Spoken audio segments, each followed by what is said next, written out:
شکیل صاحب جیسا صالح نوجوان کہ جو میری تربیت میں رہے، اور اس کے بعد مولانا صابر صاحب کے مدرسے میں بڑے کامیاب مدرس تھے۔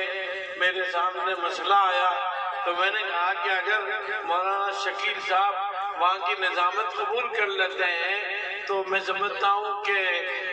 اس بستی کی مقدر جاتی اللہ کا کرنا تھا۔ انہوں نے اس فقیر کی بات کو تسلیم کر لیا، اور ہمارے ناظم صاحب نے بھی برضا و رغبت ان کو اجازت دی، اور انہوں نے بھی اطمینان ظاہر کیا کہ مولانا شکیل صاحب اگر اس مدرسے کی باغ ڈور سنبھال لیں گے تو انشاءاللہ یہ ادارہ بہت جلدی اور بہت آگے ترقی کرے گا۔ تو آج میں ان کو مبارکباد دینے کے لیے، بستی والوں کو ملنے کے لیے اور دعا کرنے کے لیے آیا